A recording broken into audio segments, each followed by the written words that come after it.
Drahí bratia a sestry, každý piatok je pre nás kresťanov pamätným dňom, lebo v tento deň za nás na kríži zomrel náš Spasiteľ Ježiš Kristus. Ale tento dnešný Veľký piatok osobitným spôsobom slávime Pánovo utrpenie. Dnes sa neslúži svätá omša, ale obrady sú i tak dosť bohaté. Bohoslužobné rucho je červené, symbolizuje krv Kristovu a jeho nesmiernu lásku k nám. Obrady Veľkého piatku majú 3 časti. Bohoslužbu slova, poklonu svätému krížu a sväté príjmanie. Vrcholným okamihom je odhalenie kríža a poklona krížu, symbolu nášho vykúpenia. Na začiatku dnešnej bohoslužby kňaz asistenciou príde v tichosti k oltáru, všetci si kľaknú a potom padnú na tvár a chvíľu zotrvajú v tichej poklone. Veriaci zatiaľ kľačia a tým vyjadrujú svoju najhlbšiu úctu Bohu, svojmu Stvoriteľovi a Pánovi. Po krátkej modlitbe kňaza nasledujú čítanie z proroctva Izajášovho, z listu Hebrejom a slávnostný spev Pašíry, posledných udalostí z Ježišovho života, jeho utrpenia a smrti na kríži. Všetci sa sústreďme a pozorne všetko sledujme a rozjímame nad tým. Začneme tichou poklonou.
Dobrotivý Otče, rozpomeň sa na veľké skutky svojho milosrdenstva a ustavične ochrani a posvedcuj svoj ľud, za ktorý tvoj syn Ježiš Kristus vylial svoju krv a tak započal veľkonočné tajomstvo. On žije a kráľuje na veky vekov. Amen.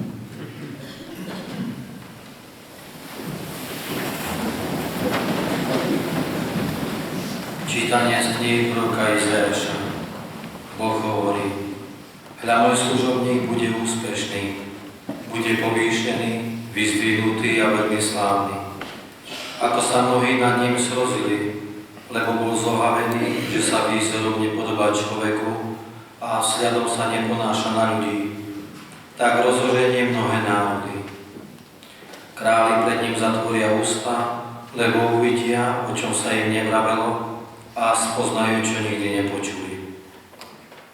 Prorok hovorí: kto uveril, čo sme hlásali? A Pánovo rameno komu sa zjavilo? Veď vzýšiel pred ním ako ratolístka, sťakoren z vyschnutej zeme. Nemal podoby ani krásy, aby sme na ne hľadeli, ani výzor nemal, aby sme po ňom túžili. Opovrhnutý bol a najposlednejší z ľudí. Muž bolesti, ktorý poznal slabosť, ako niekto, pred kým si zakrývame tvár. Opovrhnutý, a preto sme si ho nevážili. A on niesol naše neduhy, vzal na seba naše bolesti. No my sme ho pokladali za zbitého, strestaného Bohom a pokoreného. Ale on bol prebudnutý pre naše nepravosti, pre naše zločiny stríznený. On pre náš pokoj znášal trest a jeho rany nás uzdravili. My všetci sme blúdili ako ovce, každý zahol svojou vlastnou cestou. A Pán na neho uvalil neprávosť nás všetkých. Týrali ho, on to poníženie znášal a neotvoril ústa. Ako barán odvedený na zabitie, ako ovca, ktorá onemela pred strihačmi a neotvoril ústa. Násilným súdom ho odstránili, a kto sa bude starať o jeho pokolenie? Veď bol vyťatý z krajiny žijúcich, pre hriech svojho ľudu na smrť ubitý. So zločincami ho pochovali a hrob mal medzi boháčmi, hoci sa nedopustil neprávosti, ani les nebola v jeho ústach. Pán dovolil zdrviť ho slabosťou, keď dá svoj život za zmiernu vetu, uvidí ďaleké potomstvo a jeho ruka úspešne vykoná Pánovú vôľu. Poutrapá svojej duše uvidí svetlo a nasytí sa poznaním. Boh hovorí: môj spravodlivý služobník ospravedlní mnohých a sám poniesie ich vinu. Potom mu dám ako podiel zástupy a s mocnými sa bude deliť o korisť, pretože vydal na smrť svoj život a započítali ho medzi zločincov. A on niesol hriech mnohých a prosí za hriešnikov. Počuli sme Božie slovo.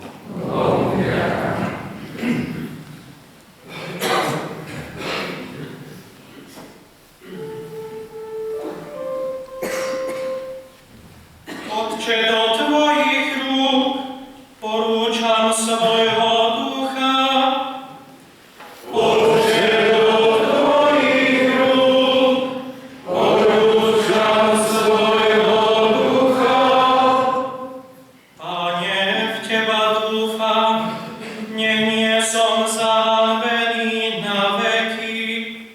Vysloboď ma, veď si spravodlivý. Do tvojich rúk porúčam svojho ducha. Ty si ma vykúpil, Pane Bože verný. Otče, do tvojich rúk porúčam svojho ducha. Všetci moji nepriatelia mnou opovrhujú, susedom som na posmech a svojim známym som postrachom. Tí, čo ma vidia na ulici, utekajú predo mnou. Vytrácam sa z ich pamätí ako mŕtvych, som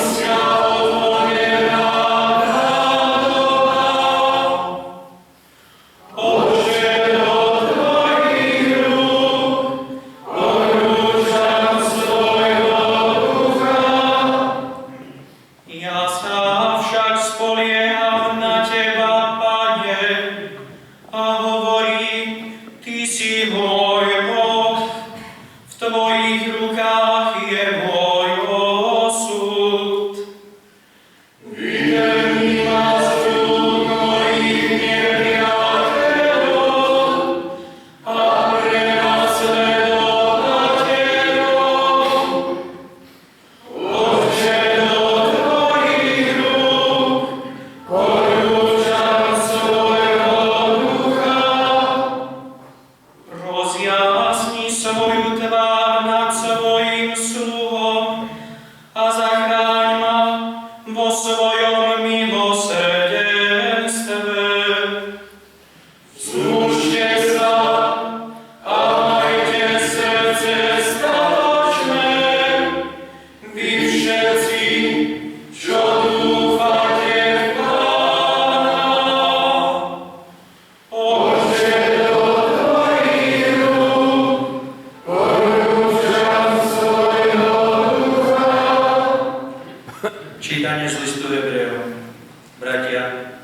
keďže máme vznešeného veľkňaza, ktorý prenikol nebesia, Ježiša, Božieho Syna, držme sa svojho vyznania.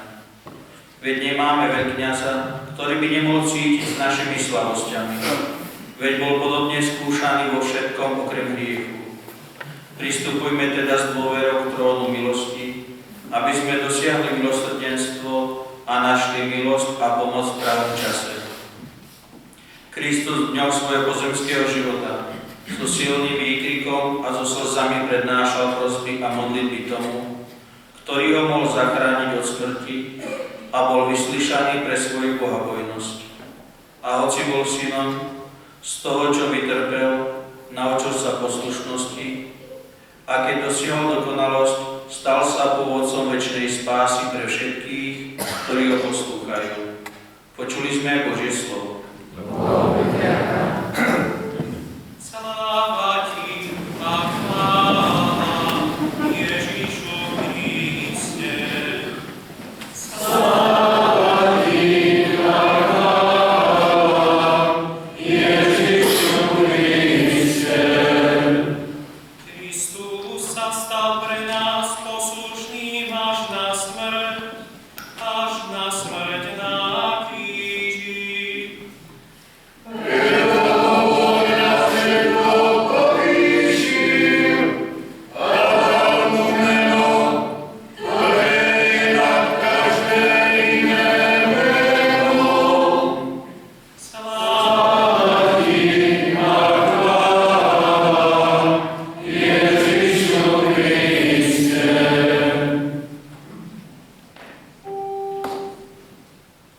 Umúčenie nášho Pána Ježiša Krista podľa Jána.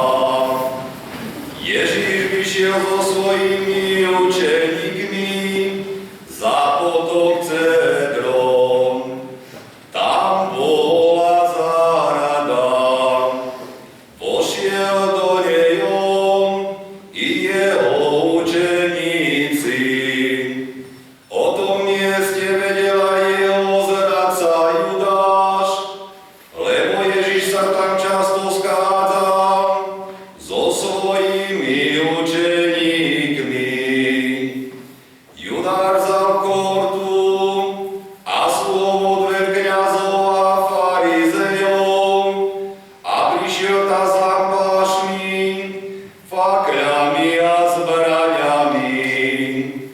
Ale Ježiš, keďže vedel všetko, čo malo na ňo prísť, popodišiel a opýtal sa ich, koho hľadáte? Odpovedali mu,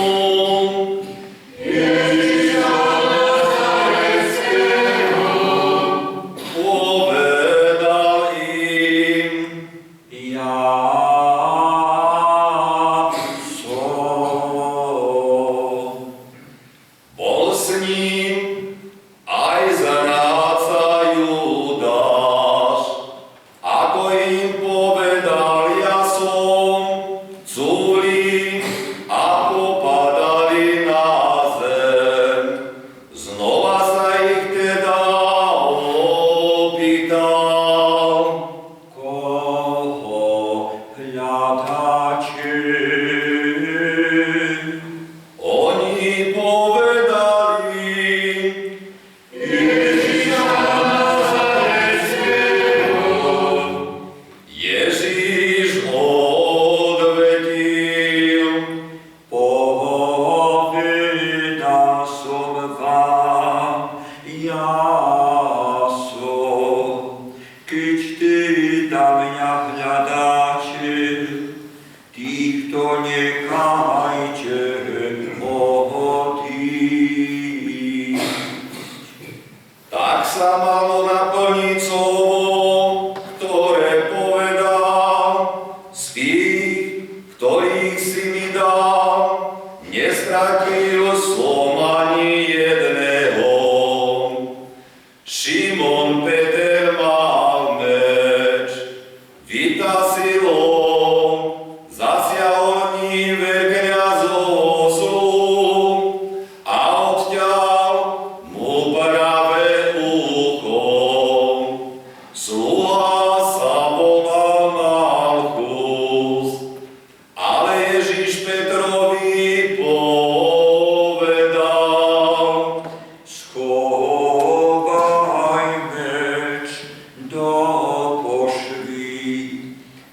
zda nemám piť kalich, ktorý mi dal Otec. Kohorta, veliteľa židovských slovia Ježiša chytili, zviazali ho a priviedli najprv k Hanášovi. Bol totiž tesťom Kajfáša, ktorý bol veľkňazom toho roka. A bol to Kajfáš, čo poradil Židom, je lepšie, ak zomrie jeden človek za ľud. Za Ježišom šiel Šimon Peter a iný učeník. Ten učeník sa poznal s veľkňazom a vošiel s Ježišom do veľkňazovho dvora. Peter však ostal vonku pri dverách. Potom ten druhý učeník, čo sa poznal s veľkňazom, vyšiel, prehovoril s vrátničkou a poviedol na Petra. Tu vrátnička povedala Petrovi: Nie si aj ty z učeníkov na človeka. On vravel: Nie som. Stáli tam aj slovia strážnici, ktorí si rozložili oheň, lebo bolo chladno a zohrievali sa. S nimi stál aj Peter a zohrieval sa. Veľkňaz sa vypytoval Ježiša na jeho učeníkov a na jeho učenie. Ježiš mu odpovedal: Ja som verejne hovoril svetu. Vždy som učil v synagóge a v chráme, kde sa schádzajú všetci Židia. A nič som nehovoril tajne. Prečo sa pýtaš mňa? Opýtaj sa tých, ktorí počuli, čo som im hovoril. Oni vedia, čo som hovoril. Ako to povedal, jeden zo slov, čo tam stál, udrel Ježiša po tvári a povedal: Tak odpovedáš veľkňazovi. Ježiš mu odvetil: Ak som zle povedal, dokáž, čo bolo zlé. Ale ak dobre, prečo ma bije?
Pilát a opýtal sa: Akú žalobu podávate proti tomuto človeku?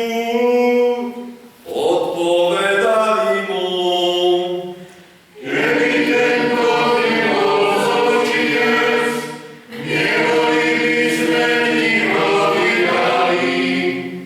Pilát im povedal: Vezmite si ho vy a súďte podľa svojho zákona. Židia mu odpovedali: My nesmieme nikoho usmrtiť. Tak sa malo splniť Ježišovo slovo, ktorým naznačil, akou smrťou zomrie. Pilát opäť vošiel do vládnej budovy. Predvolal si Ježiša a spýtal sa ho: Si židovský kráľ. Ježiš odpovedal: Hovoríš to sám od seba, alebo ti to iní povedali o mne? Pilát odvetil: Varí som ja Žid, tvoj národ a veľkňazi mi ťa vydali. Čo si vykonal? Ježiš povedal: Moje kráľovstvo nie je z tohto sveta. Keby moje kráľovstvo bolo z tohto sveta, moji služobníci by sa bili, aby som nebol vydaný Židom.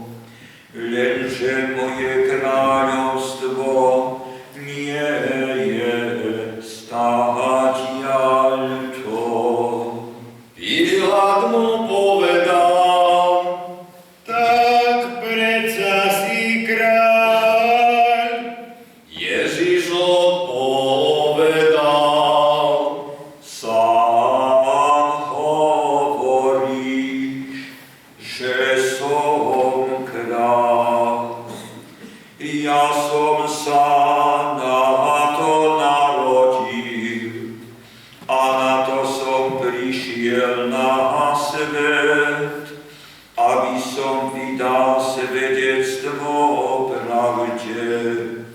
Každý, kto je z pravdy, počúva môj hlas. Pilát mu povedal: Čo je pravda? Ako to povedal, znova vyšiel k Židom a vravel im: Ja na ňom nenachádzam nejakú vinu. Je však u vás zvykom, že vám na Veľkú noc prepúšťam jedného väzňa. Chcete teda, aby som vám prepustil židovského kráľa? Oni znova kričali: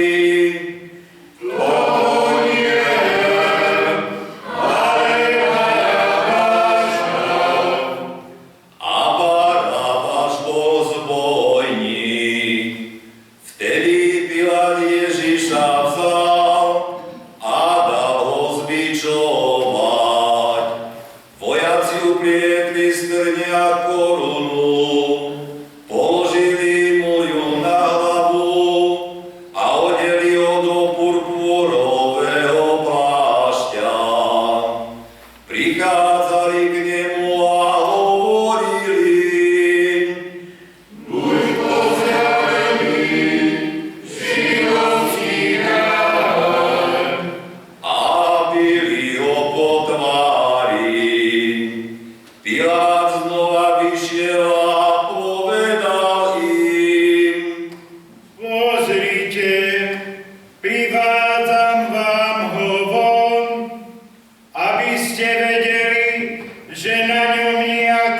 vinu nenachádzam.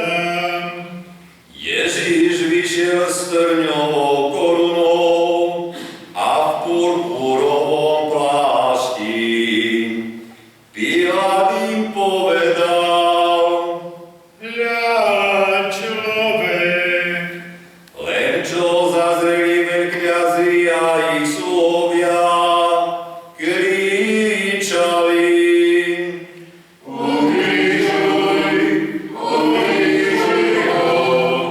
Pilát im povedal: Vezmite si ho a ukrižujte. Ja na ňom nenachádzam vinu. Židia mu odpovedali: My máme zákon a podľa zákona musí umrieť, lebo sa vydáva za Božieho syna. Keď to Pilát počul, ešte väčší sa naľakal. Znova vošiel do vládnej budovy a spýtal sa Ježiša: Odkiaľ si? Ale Ježiš mu neodpovedal. Pilát sa ho spýtal: So mnou sa nechceš rozprávať? Nevieš, že mám moc prepustiť ťa a moc ukrižovať ťa? Ježiš odpovedal: Nemal by si nado mnou nejakú moc, keby ti to nebolo dané zhora. Preto má väčší hriech ten, čo ma vydal tebe. Od tej chvíle sa Pilát usiloval prepustiť ho, ale Židia kričali: